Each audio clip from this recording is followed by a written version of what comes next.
All right, let's get started with today's event. Thanks very much for joining us here at the Heritage Foundation on a day when the rain has condescended to hold off. I appreciate that and appreciate everyone joining us here today. I want to give a special welcome to our audience on C-SPAN's Book TV. I dare say that our speaker today will be featured on and off on C-SPAN for the next 6 months, and in his case, absolutely deservedly so. I want to start off by giving a sort of slightly personal anecdote and introduction to our speaker today. Many years ago, many years ago now, I taught international relations at the master's level at Yale. And I always started my first class by giving my students a quotation from the work of John A. Hobson's Imperialism, a Study, first published in 1902. Hobson, just to give you a brief bio, was a left-wing economist, a noted opponent of the Boer War, and a member of the Independent Labor Party after World War I. From the Heritage point of view, he was probably not a sound man. But nonetheless, on page 11 of Imperialism, a Study, in my edition, Hobson writes, quote, "Nationalism is a plain highway to internationalism, and if it manifests divergence, we may well suspect a perversion of its nature and its purpose." Nationalism is a plain highway to internationalism. Well, I'm not sure if our guest today would agree with that sentiment or not. I quote it not to agree or disagree with it, but to make the point that there's a world that we've lost, a world in which nationalism was, even to a man of the left like Hobson, a respectable and constructive belief. Not only have we lost that world, we've lost track of the ideas that made Hobson's claim intelligible. After all, he put it on page 11. He evidently expected that his readers would understand what he was saying without a whole lot of preliminary introduction. But how many readers today understand what Hobson was saying? I can tell you that in my years of teaching, only one student who I gave this quotation to was ever able to make any sense of it at all. So we really have lost the ability to understand the idea that nationalism, even from the perspective of Hobson's point of view, is constructive. And that's a problem. It's not just a problem because we can't understand Hobson and the many other scholars and statesmen who wrote and worked in that tradition. It's a problem because that tradition is largely responsible for the world as it is organized today, into a world of states and, in some cases, nation states. Today, I'm proud to introduce a speaker who not only knows that tradition, but who can defend that tradition, not just as a good thing in its time, but as a good thing today. Dr. Yoram Hazony received his BA from Princeton in 1986 and his PhD from Rutgers in 1993. In 1994, he co-founded the Shalem Center in Jerusalem and is today the president of the Herzl Institute in Jerusalem. He is also the director of the John Templeton Foundation's project in Jewish philosophical theology. Make sure I get that right. He is the author of 4 books, including the book on which he will be speaking today, and let me always display the book for everyone's interest here. The Virtue of Nationalism, published last month by Basic Books. After he speaks, we will, of course, have time for audience Q&A. And after that, he will be signing copies of The Virtue of Nationalism, which is on sale outside the auditorium. Please join me in welcoming Dr. Yoram Hazony to the Heritage Foundation. Doctor.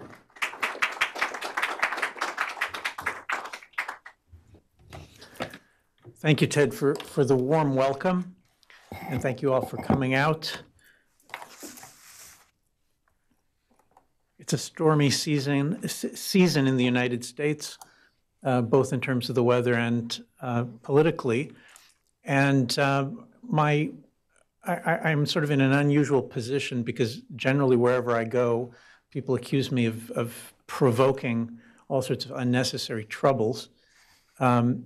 Here, I'm in the unaccustomed position of maybe being able to contribute some ideas that could calm the waters a little bit, but I don't want to promise too much. I don't have a good track record in calming the waters. Let's start with the immediate, obvious background. Nationalism is almost certainly the most discussed political idea of the last several years. It's accused and associated with an extraordinary range of evils, but it's beyond that. It's also correctly applied in analyzing all sorts of important current events, beginning with Brexit, the United Kingdom's vote to leave to leave the European Union. Well, what can I say? Some analogies are just called for. To leave the European Union in 2016. Nationalism is associated with the rise of Donald Trump in the United States in 2016. It's associated with electoral victories for openly nationalist governments in Italy, across Eastern Europe, and in other countries in the democratic world, among them Israel, India, and Japan. It's not an exaggeration to say that the democratic world has taken a turn towards nationalism, and understanding what this is and what it's about is probably the most important challenge for a political analyst or a political theorist in our time. Adding to the interest in the subject is the fact that we just haven't seen anything like this since World War II. I mean, at least. The progression of in the direction of movements that are reasserting in the democratic world a desire for national independence, for self-determination, the claim that the governing ethos, the governing policies of the major Western powers are against self-determination, that they're suppressing self-determination. It comes to many as an astonishing and original and interesting fact. But as I said before, most people seem to see it as something dangerous, something horrifying. Now, I'm not going today to defend specific individuals, specific administrations, specific political parties. But I do want to defend the trend itself. Okay? In other words, I don't have a crystal ball. I don't know whether the Italian nationalists are capable of governing Italy well. I don't even know how the Trump administration is going to turn out. Maybe you do, but I don't. So I'm not going to be placing bets on particular nationalist governments. What I want to focus on is the question of whether the trend itself is to be considered frightening, horrifying, terrible, destructive, or whether, in fact, the trend in the direction of national independence, a world of independent national states, whether that's to be welcomed. Now, I'm going to be speaking about nationalism and imperialism. This is a oversimplification, you know, like any piece of bold political theory. It simplifies the material, always to a certain extent too much, in order to clarify. It simplifies to clarify so that we can understand. That means that I'll be making certain assertions that I'm then going to have to hedge and pull back a bit, and I promise to apologize when you call me on it, and I will hedge and pull back a bit. That doesn't, I think, at all undermine the value of the basic effort. We have here a subject that is extremely widely discussed. The subject is drenched in confusion, and I believe that it's possible to clarify it in a way that it makes sense. So two definitions. First of all, when we speak of nationalism, what are we talking about? In my book, I refer to a well-established political tradition that sees nationalism as a principled political standpoint that understands the world is governed best when it consists of independent nations that are permitted to chart their own constitutional, religious, and legal course according to their own lights. And this is traditionally, in nationalist circles, opposed to imperialism, where imperialism is understood as any attempt to view the political order of the world as governed best when, as much as possible, it's brought under a single government or regime of law that is then enforced on as many nations as possible, and theoretically the entire planet, if that can be practically pulled off. Now, these conflicting definitions reflect an ancient political argument, right? They're not something new. There is in academia, probably most of you are familiar, there is in academia a tradition, an academic tradition of describing nationalism as though it's some kind of modern phenomenon, something post-French Revolution or maybe a little bit after that. I don't see it that way. I understand the nation to be something that can be identified all the way going all the way back into antiquity, and in fact, in the classics of Western civilization, we have among the pillars of the classical tradition, we have the Hebrew Bible, which is a text that, or a set of texts that, among other things, deals extensively with the questions that we're going to be talking about, with the questions of tribes, nations, empires, and takes positions with respect to them. And in the biblical tradition, the world consists of nations. The world consists of nations and peoples. And in fact, early modern political theory is very largely indebted, certainly, especially in the Anglo-American tradition, to the translation of the Bible, into English. So that if you want to know what do our forefathers in the Anglo-American tradition, what did they understand by nation? Well, one of the easiest ways to do it is to open up the King James Bible, which uses the terms nation and people thousands of times, and to understand what it was that they were reading in their Bible when they read the Bible every day, and how they learned what a nation is from that. Now, the history of Western political thought can be understood as kind of a seesaw battle between, on the one hand, a Roman heritage.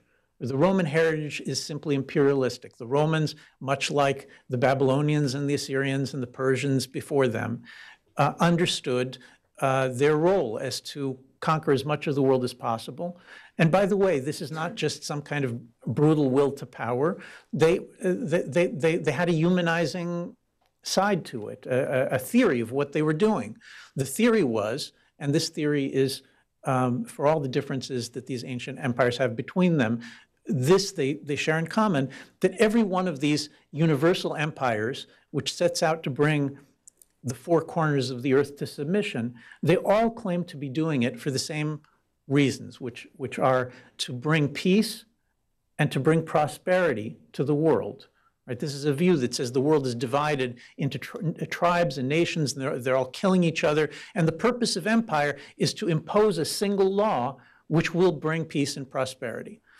And this Roman vision of bringing peace and prosperity, the Pax Romana, as it's called, then is the inspiration for repeated attempts to do just that all through Western history. And those attempts include the Holy Roman Empire, which was a German project, the Third Rome of the Russian Empire, which also saw itself as descended from Rome. Napoleon, of course, who saw his project of uniting Europe and then governing the entire world as inspired by the Roman Empire and specifically by Caesar, and in its own twisted, distorted way, Nazi Germany is also a an attempt to do Rome one better according to the lights of its theorists. The other side of the seesaw is this biblical tradition. The Bible rejects these empires and puts on the table a different form of political government, which it considers to be just, right? And that is the government of a self-determining, independent state living among many other such self-determining independent states. So Moses speaks to God of heaven and earth. And so you would think that God of heaven and earth would tell him the same thing that the other gods tell the other national leaders: go out and conquer the four corners of the earth and bring them to submission so we can have peace and prosperity. But that's not what happens. What happens is the God of Israel, as far as we know, is the first God in history to give borders to his people. And we find in Deuteronomy that Moses telling the people that God has given us borders because he's given the other lands to other nations so that they can have their independence. And if we cross those borders, we get punished. Right? Underlying this idea of is a vision of what could possibly bring freedom and well-being to the world, which is at odds with imperialism. This is a view that suggests that if each nation pursues its own traditions and its own understanding, then the world will more quickly get to justice than if one seeks to impose its understanding upon all. Now, this Jewish vision would be, just kind of of academic interest if it weren't for the impact that it has had on Christianity and Christendom. We see that in the Middle Ages. The Old Testament has a shaping, a forming influence on nations as diverse as England, France, the Poles, the Czechs. But it comes really into its own in early modernity with Protestantism and especially the Calvinist and Anglican attempts to re-envision Christianity in closer dialogue with Hebrew Scripture. It's this Western Protestant engagement with the Hebrew Bible which leads to the modern national states, to the independence, the Declaration of Independence, we can say, of Henry VIII and the English from the Holy Roman Empire and from the papacy in 1534, to an actual literal Declaration of Independence by the Dutch in 1581. If you haven't read it, read it. It's a remarkable 200 years earlier how much like the American Declaration it really is. And then the independence of the official formal independence of Switzerland and of France and of other nations. By the time you get to the middle of the 17th century, we have a world order that is beginning to look like something that's familiar to us. Different kinds of nations, some Lutheran, some Calvinist, some Roman Catholic. They still fight wars. It's not that this is a utopia that's brought peace, but they compete within a framework of recognizing the legitimacy of the other nations, which is unprecedented. There's a formal legitimacy that the other nations have, even though their religious and constitutional traditions are completely different from ours. Each one looks at the others, maybe they detest them, but they grant them legitimacy. Okay, and that has been for 3 centuries, at least, up until, let's say, up until World War II. That vision of a world in which I possibly cannot abide by the constitutional religious theories of the other state, the other nation, but I grant it legitimacy, and I don't have a goal of trying to snuff it out of the world anymore. That eventually becomes the world that we know in the 20th century, a world in which nation after nation around the globe is granted independence or seizes independence, some of them with better results, some of them with worse. Now, we all know that that's not the way the story ends. As late as World War II, the Allies still thought that they were fighting for a world of independent nations. The radio broadcasts of the Americans and the British emphasize that Europe is being held captive, that the nations of Europe are captive to German imperialism, to Nazi imperialism. And the goal is to liberate them, not in order to bring them under a different empire, but in order to give each nation its freedom. That's what national freedom used to mean, is that you'd kick out the empire and then you'd let them determine their own course. Of course, that's not the way things ended either, because the Soviet Union was, as you know, a universalist empire, seeking to bring peace and prosperity to the entire globe by imposing its vision. So many of the people who I know personally who were deeply involved with fighting the Cold War in its last stages, when I speak to them, they still remember things as that way. They didn't see themselves as fighting in order to create a new world order that would be imposed by America. On the contrary, they saw themselves as fighting to free nations, to free the nations, the independent nations of the globe, from the threat of being controlled by the Soviet Union. Now, I think things, obviously these things are not sudden and there's a progression in it, but I think that we can point to the fall of the Berlin Wall as kind of a turning point in the way that Americans and Europeans thought about the independence of nations. This had been cooking already since the 1950s and the 1960s, but by 1989, the Berlin Wall falls, the communist menace evaporates. Within a couple of years, it's gone. And as you know, there were voices in the United States, individuals like Irving Kristol, Jeane Kirkpatrick, who said, we've won our war, we freed the world, now let's bring the boys home and let's focus on the serious troubles that we as Americans have at home. They were kind of pushed aside by events, as was Margaret Thatcher, who was deposed by her own party, the Conservatives, in 1990 because she wasn't sufficiently sympathetic to the European Union and the idea of dismantling the sovereignty of nations in Europe. And beginning around that time, 1990, 1991, from the moment that George H.W. Bush, President Bush, declares the arrival of a new world order, there's an astonishing consensus.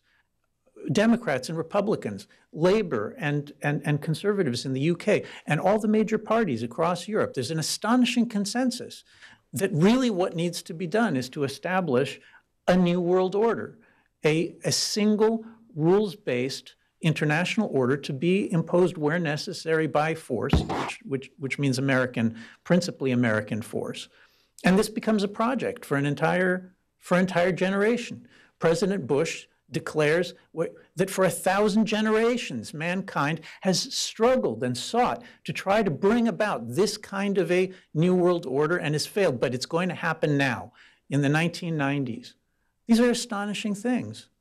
When I heard this, it sent chills down my spine. What was his vision? He said, we're going to replace the rule of the jungle with the rule of law.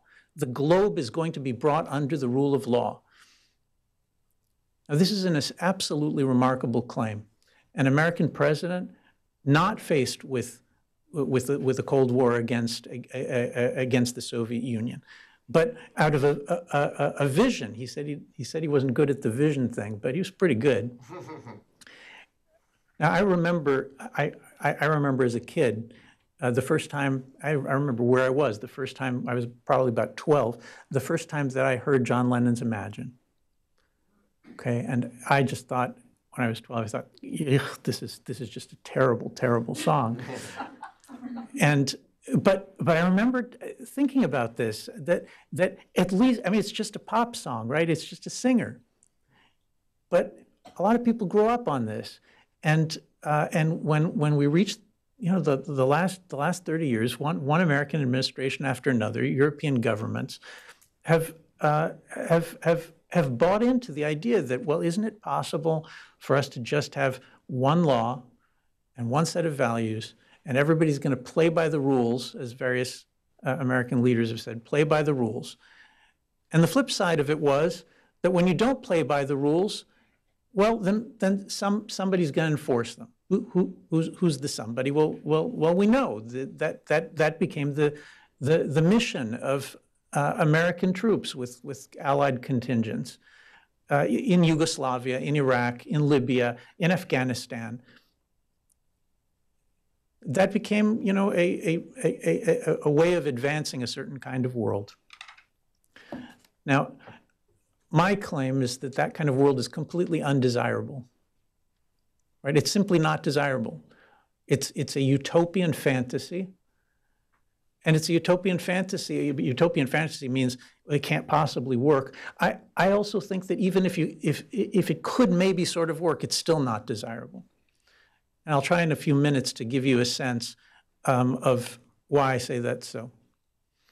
The idea of a world of diverse nations, we can compare it to, you know, the kinds of economic theories that conservatives, many liberals embrace, right? When we talk about the economy, we don't think that anybody should be planning it. We don't think that there needs to be one central decision-making body somewhere, or even a net of them, in order to determine how an economy works. Why? Because we believe that the diversity of powers, that the dispersion of power and the competition among different firms, that gives the possibility of maximum innovation. Competition will give the incentive, this is so the theory goes, competition will give the incentive for innovation. Innovation will lead to remarkable discoveries and advances. And where one company is able to advance by discovering something and succeeding in it, then others will be able to imitate it. And good things will therefore be able to spread throughout the economy. Right? Notice that the competition, the dispersion of power and competition is the key. Now, we're also familiar with this theory from domestic political theory. It was the freedom of the Anglo-American tradition arises in a context in which, instead of having a single power that is executive and legislative and has all the power, the Anglo-American tradition divides among multiple branches of government that compete with one another in order to maintain maximum freedom in the system. And these are commonplace ideas. But when it comes to the world order, to the entire planet, to the laws that are going to be imposed on the planet and the enforcement mechanisms, all of a sudden, all these free marketers, people who understand the importance of dispersion of power and competition and innovation, all of a sudden they become central planners. All of a sudden, a single rule of law can be imposed on the entire planet because somebody knows what those laws are, and it's not going to do any damage. It'll actually supposedly do good to plan the political order for the entire planet. Personally, I think that this is kind of crazy stuff. And the only thing that makes it not crazy is the fact that we've been doing it for decades, and so it almost seems kind of normal. But I think it's kind of crazy stuff. What's the alternative? Well, the alternative is what used to be called balance of power, the dispersion of power.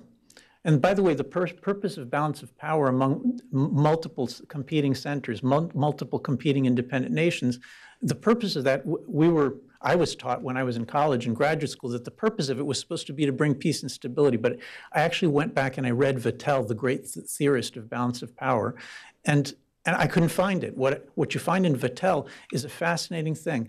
The reason for the multiplicity of governments in a diverse system of states, of nations, of independent nations, Vattel writes, is freedom. The only way to have freedom in the system is to prevent any one power from growing so strong that it can impose the law on all the other powers. In other words, the classic theorist of early modern freedom in the international arena, his view is precisely the opposite of what administrations have been pursuing for a generation. His view is that the only way to prevent tyranny from developing in the system is to make sure that no state, that no power, that no system of law is sufficiently strong so that it can be imposed on everyone. Now, that's stated in the negative, but we can also state it in the positive. The competition among nations in early modern Europe brought most of the good things that we associate with the modern world. The competition among nations gave us the ideals of limited government, of experiment in democracy, of the balance of power among branches of government, the concern for individual liberties, the free market. All of these things, politically, economically, all of them arise within nation states. Holland, England, Scotland, the United States. They're part of the competition among independent national states, each one doing its own experiments, each one an experiment in what it means to live as a nation. And by the way, you can also add the great advances in science and art. There wouldn't have been a Newton, an Isaac Newton, without the intense competition of the English, who found French rationalism to be appalling and thought that the English could do science better. There wouldn't be the modern university system, which you may like more or less, without the Prussian disdain for the way that English and the French do scholarship, and the competition and the desire to say, well, we can do it better. And you can just continue. Almost anything that we value arises from the modern national state system. It can be a development of earlier biblical or Christian or other kinds of developments, but these things explode into their into the powerful reality that we know today out of the competition of independent national states. Let me just point to. Let me just emphasize, with respect to freedoms internally in nations, because, of course, a world of independent nations means that some will be freer than others. Some will be more to our liking than others. I mean, they're all not going to just do what we want them to do. That's the whole idea, is that a world of independent nations means diversity, even great diversity. And that means that we won't appreciate necessarily every single thing that's going to happen in different nations. But consider the following alternative. We have on record not one single example in all of history of an imperial state, a state which is defined by the concept that the nations of the world should be brought as much as possible under a single rule of law. We have not one example of such a state that developed traditions of limited government. We have not one example of such a state that developed traditions of democracy and power sharing among the tribes within the entire empire. There's no such thing. The fact is that it's the national cohesion of the national state, the mutual loyalty of a given people, which allows experiments to take place, and that's the basis for all of our freedoms. I'll say one last thing and then I'll stop. We live today in a world in which tolerance is frighteningly disappearing. Tolerance of alternative points of view. All right, this is obvious throughout the West, but it's plenty obvious in the United States. When I was growing up in college and I was publishing my conservative magazine on my college campus a generation ago, of course, there were plenty of people who didn't like us because we were conservatives, and there were plenty of people who said so. But nobody ever dreamed, I mean, none of us, none of the people who were involved ever dreamed that if we had a strong point of view about some issue of public importance, that we wouldn't write it in our, in our college conservative magazine. All of us believed in this idea that ideas that are within the framework of being, to some degree, moral, decent, according to some group of people, that you could just say them, and people might not like you, but they wouldn't destroy your career. They wouldn't destroy your life. Right? They wouldn't take you out and effectively eliminate you as a participant in the public life of the country because you expressed an opinion that wasn't the one that was permitted. Now, unfortunately, I raised my children today to think twice and 3 times before they express their opinions. And I'm not proud of this. I'm ashamed. I'm ashamed and I'm frightened. I find it horrifying that this is where we've gotten. And one of the most important things that I think that we can do in attempting to analyze and theorize about what is going on is to figure out how it could be that America went so quickly from being a country in which dissent and new ideas and innovative ideas and different ideas were tolerated to one in which if you say the wrong word, you're finished. Now, my proposal is that this is a direct result of the transition of American leadership, American elites, from a mindset, a nationalist mindset, which says, in our nation, we do it one way. In other nations, they'll do it a different way. And even though we don't necessarily approve, that's the way the world is best governed, is when we tolerate the existence of other regimes that don't do things our way, of other traditions that don't do things our way. At some point in the last generation, leading Americans, public figures of all kinds, have made a transition to an imperialist mindset, one that says, my Marxist point of view is the only possible true point of view, or my liberal point of view is the only possible true point of view. And I don't think that any nation in the world should be exempt from having my point of view be the one that is ultimately imposed on it. And a person who thinks like that, a person who has an imperialist mindset, who can't really understand how someone could think something different, even in principle, that's exactly the kind of person who, when it comes to politics at home, is going to be willing to say, well, you know what, there's really only one legitimate point of view. I mean, if I think there's only one legitimate point of view for the whole planet, then how could it possibly be that here at home that I would allow my very neighbors to think something different? Tolerance is one of those precious things that arose within the order of independent nations in early modernity. It arose in the wake of a political order in which the states, the different kinds of governments, officially tolerated one another, and in the wake of that, some of them began also to extend toleration to their own citizens. We need to find a way out of where we are.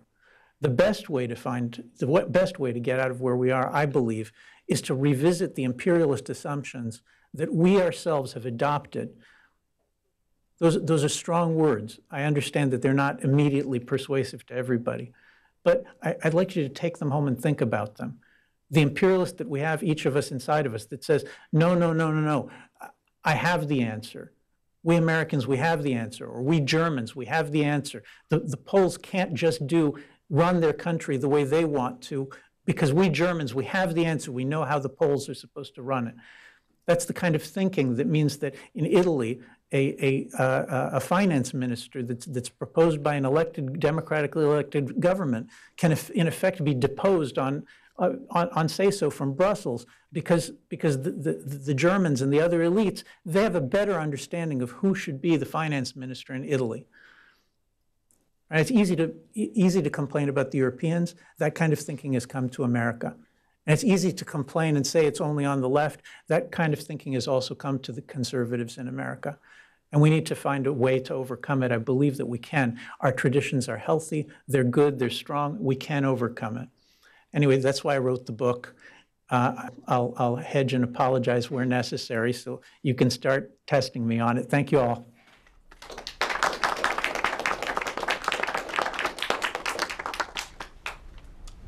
Thank you very much. That was wonderful and wonderfully thought-provoking. I'm going to take the normal prerogative of the host to ask.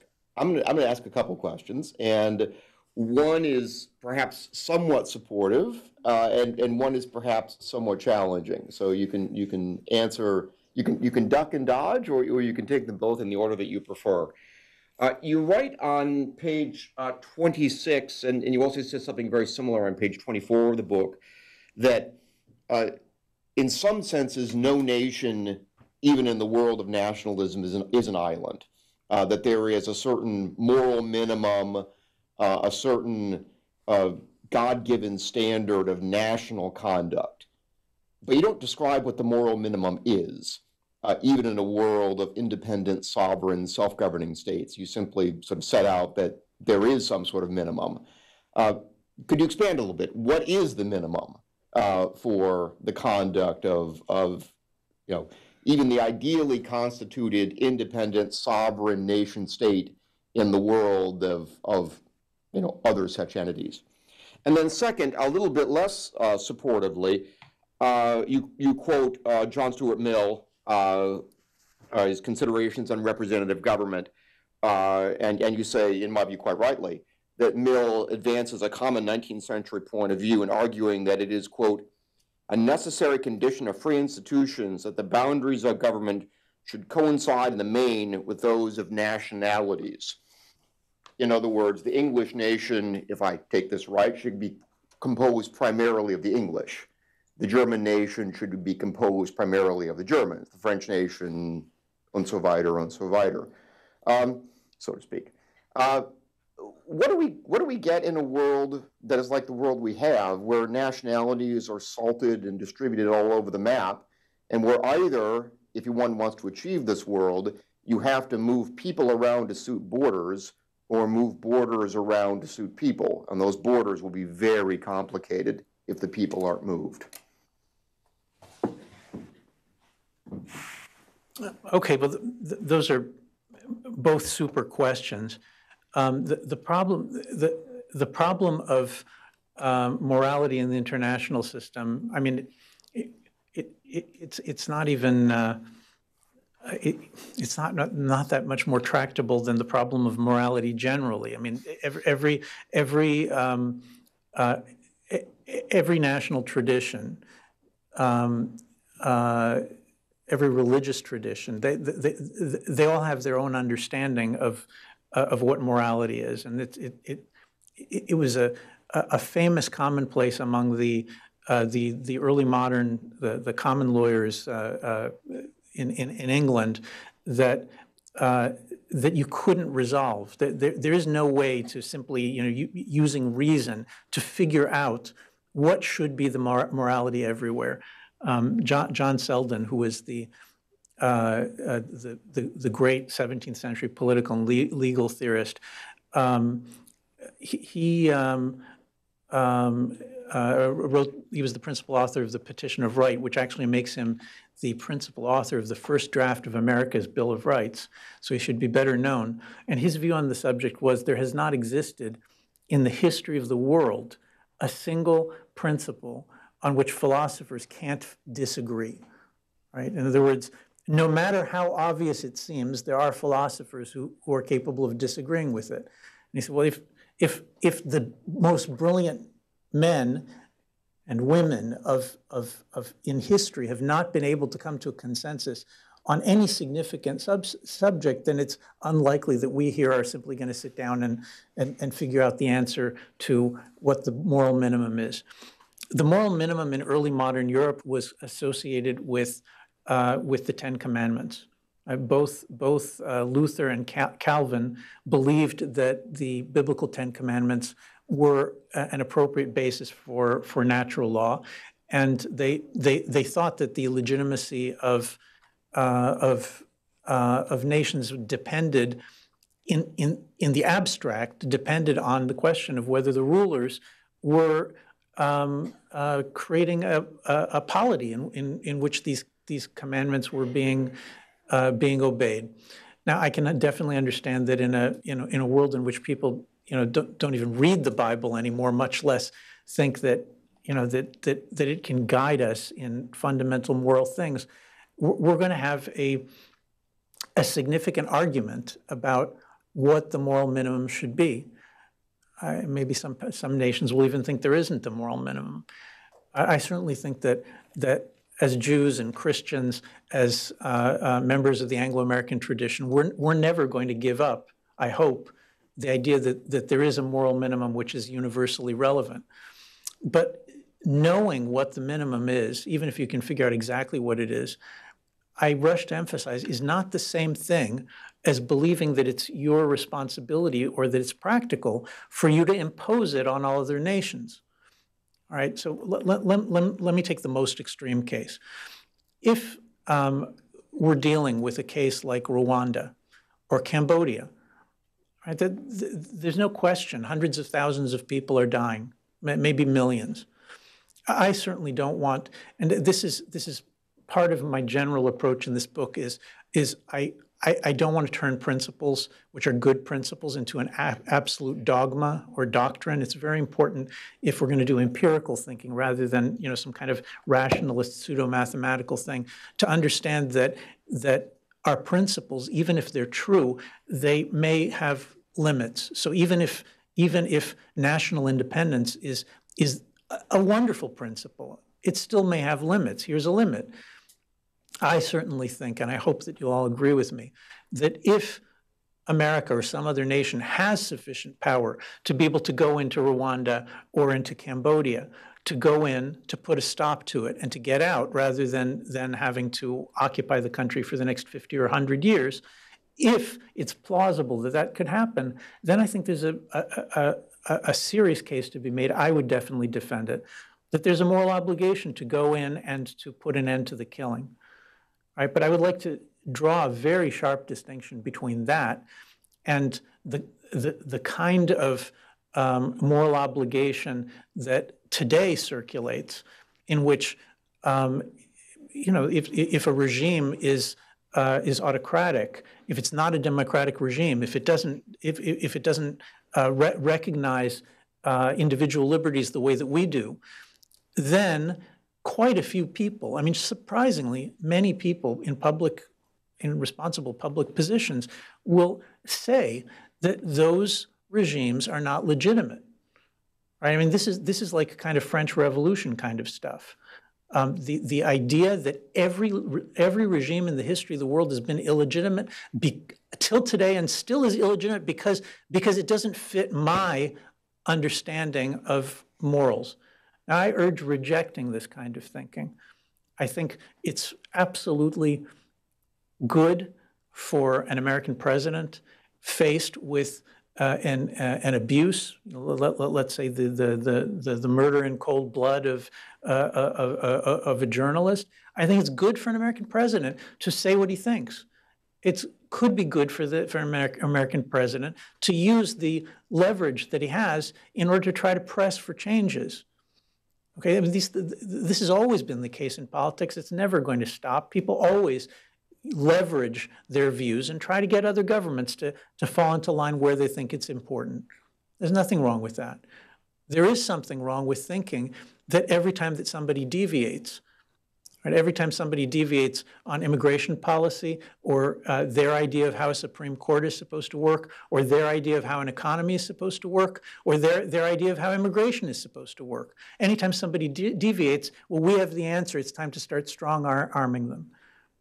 I think that there is a line between a concerned nation that's engaged with the world and wants to see it improved, and an imperialist nation that simply can't understand the limits of our own abilities to judge other civilizations and other nations.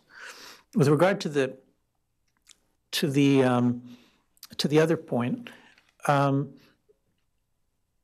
was the other point? John Stuart Mill. Oh, Nationalities. Yeah. Look, part of being realistic is that is recognizing that there is no way to create a world of perfectly crafted nations in which borders are, as Mill proposes, borders are exactly congruous with national identity and mutual loyalties. It's not possible. Every single solution that you're going to come up with for some local conflict, the British versus the Irish, the Jews versus the Arabs, the Pakistanis versus the Indians, and every other conflict between nations that you're going to come up with, every single one of them, there's going to be a range of possible places where the border should be, and there'll be legitimate and reasonable arguments on both sides. The same thing can be said about who gets to be independent. You know, in India, there's 1,700, I'm told, 1,700 independent independent languages. Right? Every single one of, and thousands more dialects. Every single one of those, and think of the numbers of people involved. Every one of those languages is being spoken by millions of people who could, under some circumstances, reasonably say, well, we should be independent too. one of the main arguments that's made by my book, that I make in the book, is to say, look, there's no way to understand the kind of practical trade-offs that are going to be made unless you recognize that a world of independent nations is a compromise. It's a pragmatic compromise. I mean, I'm turning it into a wonderful, moral vision, but at its heart, this wonderful moral vision is based on a pragmatic compromise. At one extreme, there is anarchy. Anarchy means not of individuals, but every single family, every single tribe, every single clan will conduct its own foreign policy, and they'll all be constantly in tension with one another and at war with one another. Human beings lived like that for most of their history. That's where Abraham is living, where he's sitting on a hill with his goats and sheep in a tent and his retainers, and he needs to go to war against some king. So he gathers some other clans together, and they go to war against some king. Every family has an independent foreign policy. It's extraordinary. That's one extreme of a total freedom, which is also constant violence. And at the other extreme, there's eliminate all the freedom and suppress all the violence with a world empire that just, makes decisions and says, no, you're not going to fight. The national state is a compromise between these two extremes, right? In other words, the idea of having a world in which there'll be a significant degree of freedom for many nations it's not utopia. It doesn't perfect things. There's always going to be small peoples that are not strong enough to be able to have an independent nation of their own. Right? Take in Israel a well-known example. There's a people called the Druze. Throughout the Middle East, there are probably about 2 million Druze, maybe less, roughly. In Israel, there's about 200,000 Druze. So this is an independent national group. They have their own religion. They're a monotheistic people. They're not Muslims. They're not Christians. They're not Jews.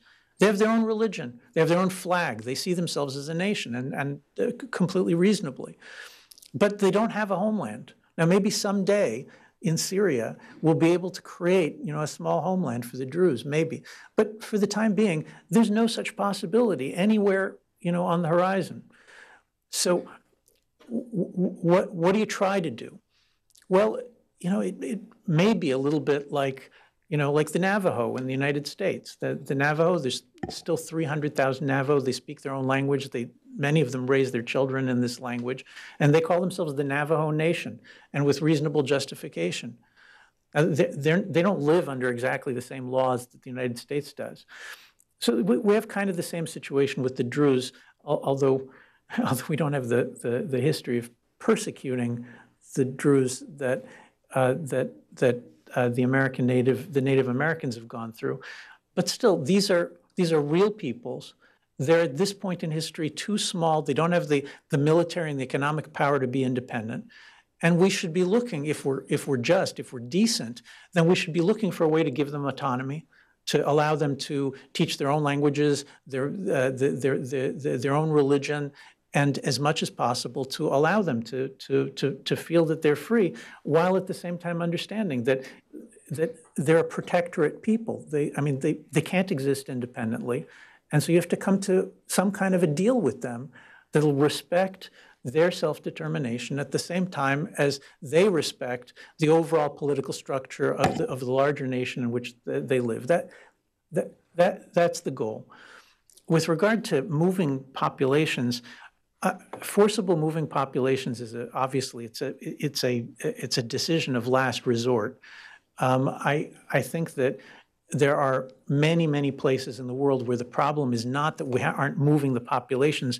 The problem is that the Western powers are not interested in borders, in helping establish borders that reflect the actual national constitution of the peoples of the region. So an obvious example is America's, consistent and consistently incomprehensible insistence that there is an Iraqi nation, something that has never existed in history, and that an Iraqi nation can somehow be created by some kind of set of actions that are done by the Iraqi government with the help of others. Now, this is completely preposterous, and it always was. I mean, the Kurds are a people, the Kurds, there are 30 million Kurds. If there's a nation on earth that, you know, that deserves consideration for independence, it's the Kurds. 30 million people, an honorable history going back to the Medes. They have their own language. Few peoples have been as persecuted as the Kurds are at the hands of the Turks and the Arabs and the Iranians. And yet the Americans, fighting side by side with the Kurds as the only reliable ally in northern Iraq and Syria, consistently refused to give them tanks, consistently refused to help them in their bid to become independent. Now, not every people can become independent. Maybe the Druze can't. But this is a crazy case where America is arming the allies of the Iranians, the Shiite militias, and giving them tanks instead of helping their own allies, the Kurds. Now, this kind of thinking comes from being unwilling to recognize that there is such a thing as a nation. A nation is it's an actual existing entity of people who are mutually loyal to one another and have their own traditions and cultures. We can't give them all independence, but in some cases, we could afford to be more humane if we understood the principle of national freedom and try to bring peace to at least some parts of the world that don't know peace by redrawing the borders according to national and religious lines.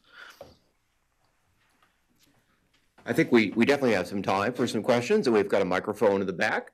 So let's go to the woman in the front here. If you can wait for just a second while the microphone circulates around. As always, I would ask that you keep your question in the form of a question to the speaker in deference to everyone else. Thank you. Hi, I'm Deborah Weiss, Center for Security Policy. That was a terrific presentation. My question is a little different, but probably related to the question that Ted asked on the morality. I understand that different cultures and people have different definitions of morality, but I've always struggled with the idea of recognizing as a legitimate nation, a regime where the people didn't elect them. If they elected them and they all have different values, that's one thing. But if they didn't elect them and then they're tyrannical and violate human rights, I was just wondering if you can address that. Sure, I understand the difficulty, and I sympathize with all my heart. I mean, I feel the same thing. I think that all of us have been badly educated on the subject. The problem with these, with our completely natural feelings to want to see other governments be the way that we think governments are, is that, look, it's reasonable to have them, but the question is, what are you going to do about it? I mean, in the end, it's a practical issue. The United States does not have the ability to create a democratic regime even in Iraq, much less in China or in Russia or in many other places in the world. That ability does not exist. Now, if you were willing to go to any length, like let's say you're willing to drop a couple of atomic bombs and cause untold death and suffering, and then create an occupation which would extend for a generation or two or three, then maybe you'd have the hope of being able to do it. Maybe. I mean, I'm still skeptical, but nobody has nobody has and nobody should have the kind of Napoleonic willingness to simply sacrifice millions of lives in order to establish a government that we will consider to be more legitimate. We have no reason to believe that we're actually capable of making it come out the way we hope. And B, even if we did have a reasonable hope of making it that way, the moral decision that the hundreds of thousands of lives or millions of lives that are going to be lost in that kind of a war, even if we're just thinking of on the ground in some foreign country, that trade-off, I think, is not one we should be making. I wasn't really saying. I wasn't really saying that we should go in and bulldoze places and So what do you want to do? I mean, I'm just wondering if we should necessarily, in our own minds, have a different, just even in diplomacy, should we always consider Iran equal to us and consider them equal and have equal deference, or should we at least know in the back of our mind that they're a nation state because there's nothing else we can do, but that they're not equal to us?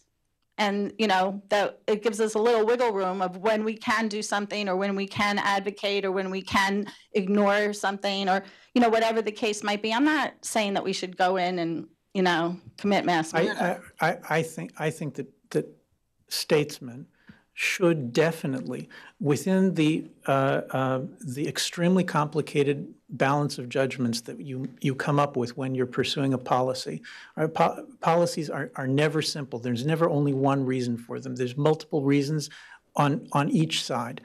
And the ability to affect what we consider to be a more moral outcome in particular cases where we feel that we can influence things without doing tremendous damage in other areas, that's part of being a decent human being, and that should be part of our politics.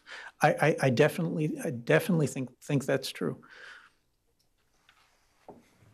I think the gentleman in the colorful scarf there had his hand up first, so let's go to him. My name is Pete Leroux. I'm from Business League in South Africa. My question is, between you're very positive about nationalism today in the sense that I understand you to say that it is a decentralizing influence, an anti-imperial influence, and that's I think very astute observation. And then on the other hand, nationalism goes back to antiquity. So and between these two, with the formation of sovereign states in the Middle Ages, I want to ask you if what we saw there was indeed nationalism, because when France was formed under Louis XIV and in many other similar situations, wasn't that an imperialistic impulse?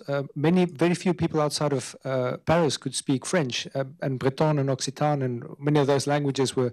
So France wasn't initially an imperialist impulse that created the France we know today, even though I'm very much in agreement with your positive decentralizing influence of nationalism today. It's an excellent question.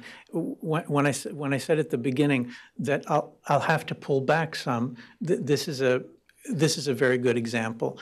There's no question, and I think historically, that I'm talking about nations as though they're kind of they just exist, but they don't exist. Of course, they come into being, and the way that they come into being often involves all sorts of violence and coercion in order to create what later becomes what appears to be a unity. Now, I don't actually think that one of the points I try to emphasize in the book, I reject the idea that a nation is homogenous. All right, that's kind of like you have to be a Nazi in order to, like literally a supporter of Nazism, in order to want purity and homogeneity in a nation. Nations are not homogenous. All nations consist of tribes. All nations consist of very different cultures, very different tribal groupings or regional groupings that have been brought together in a single nation through some kind of a process, which is in some cases largely voluntary, out of self-defense, let's say, and in some cases involves a lot of coercion. So the truth is that most of the actual historical examples involve both, even though you can make the distinction between a nation freely created and one that didn't. So the United States is an example. People like to point to the United States as look, in this example, the states came together voluntarily. So first of all, I'm not exactly sure that Rhode Island came together voluntarily. I don't know, but I say that sort of lightly. But I'll say more seriously that the construction of the United States involved an understanding of consistent understanding on the part of the Americans that there are cultural boundaries to diversity. All right, so for example, no American territory was ever included in the Union, admitted into the Union, unless it first had gotten a majority of English speakers and had brought the territory under common law. Right? And there's an exception of Louisiana, which was allowed to have the Napoleonic Code, and even there, only on condition that it be Americanized by translating it into English, and the Napoleonic Code courts would then be conducted in English. Consider the Mormons, right? The campaign by the federal government to eradicate polygamy. Again, this is an understanding of what the boundary of being American is. So English speaking, common law, monogamy. We can come up with other indicators, but I think that that's sufficient. The American government, until only a few decades ago, continued to fund the efforts to Christianize, to teach Christianity to the Indians, and it wasn't because the United States wasn't a free country, right? That it was trying to Christianize, everyone within the United States. That they weren't trying to Christianize the Jews who were living here, but they did have an understanding of what the limits of what being an American was, which didn't allow for American Indian religion. They believed it was important to bring them to Christianity.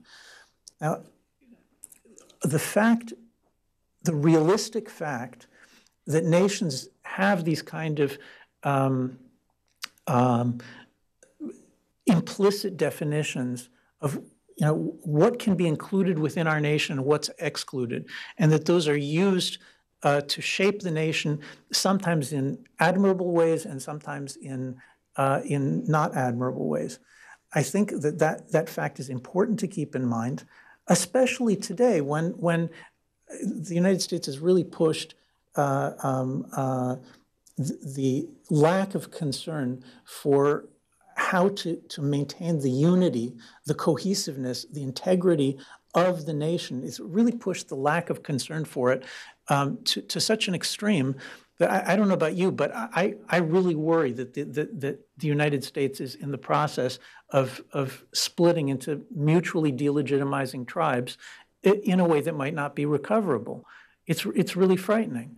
So whenever we're talking about a nation, we have to talk both about the diversity of the nation and federalism, the way in which we give autonomy to different parts of the nation, we make exceptions, we allow freedom as much as possible on the one hand, and on the other hand, the necessity, if the nation is going to have any future, the necessity of being able to point to boundaries beyond which diversity is just not acceptable, and therefore try to concern yourself with some kind of central core that at least the great majority of the nation is going to continue to be committed to as an active part of conducting national affairs.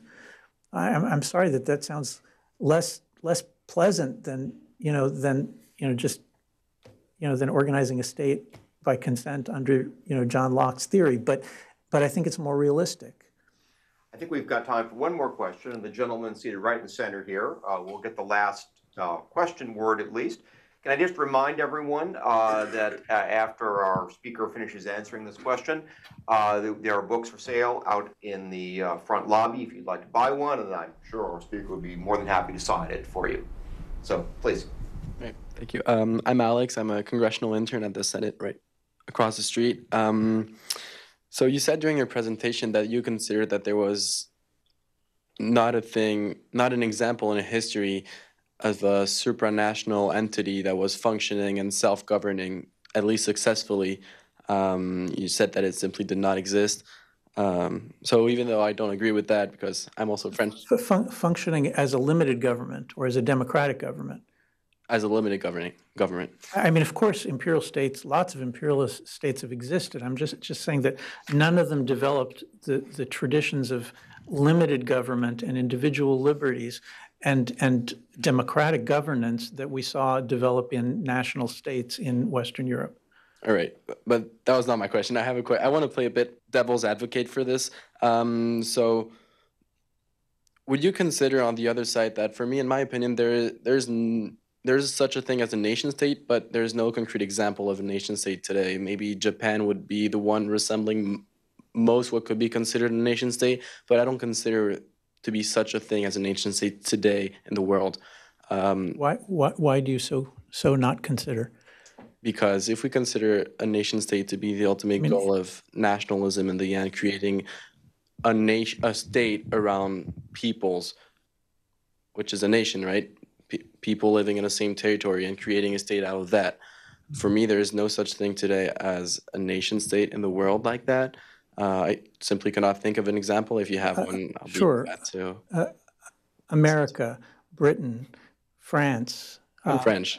What? I'm French. Okay, it's true that the French have been giving up their sovereignty to the European Union, but prior to that, it was a national state.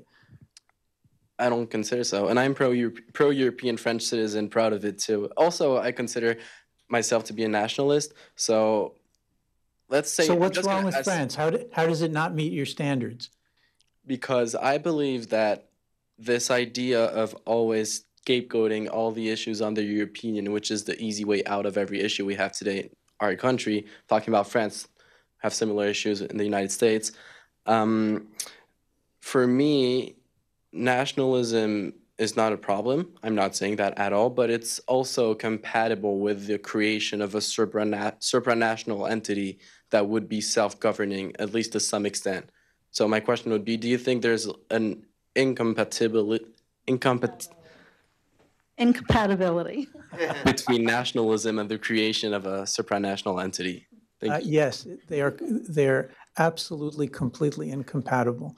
Every time that the power of an independent state is relegated upward to what I'm calling an imperial power, which is a power that does not recognize national borders.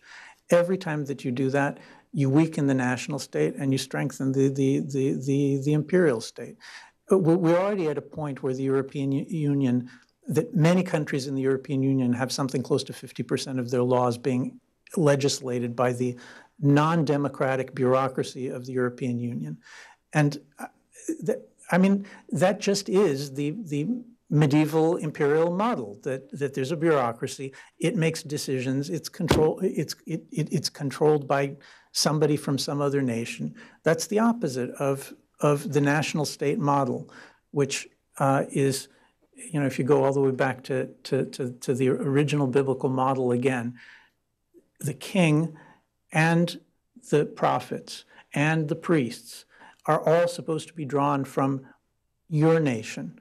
It doesn't mean there aren't competent people from somewhere else, but the idea is that your people is going to determine its own fate, not that some other people is going to determine its fate. That's the key to the whole thing.